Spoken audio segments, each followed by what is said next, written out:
You guys have a lot of cash on your balance sheet, maybe more than 7 billion in cash and equivalents. You've said no debt and as no well. debt that you're looking for acquisitions, both big and small. What does an acquisition look like for you guys? Yeah. Where are you interested? Yeah, so I think a couple of things on that.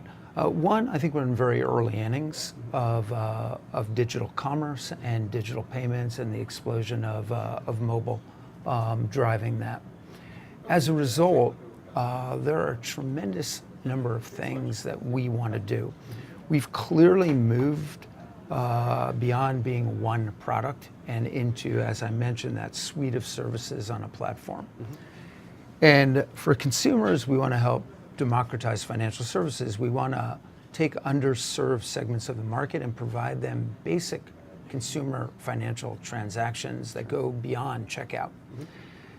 And on merchants, we want to really give them capabilities and a full platform to take advantage of mobile so they can get closer to their customers. And that's a whole suite of services.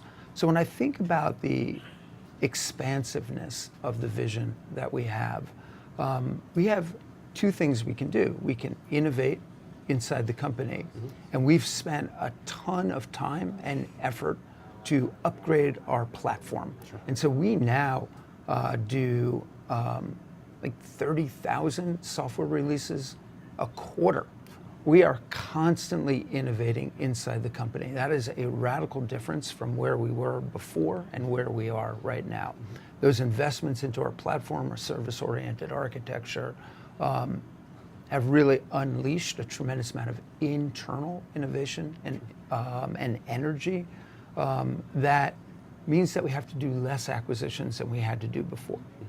But we're always scanning around the world and around the market to see if there is an acquisition, either big or small, that can accelerate our efforts beyond our internal innovation. Do you want to leverage up the balance sheet to do something big? Is that, when you say big, is that something that you would want to do? It depends really on what we're looking at. We have no plans to go and do that right now, but there are assets available around the world that range from under 100 million to a couple of billion. And we look at all of them. We look at hundreds of assets. I always say though, in many times the best deal you do is the deal you didn't do.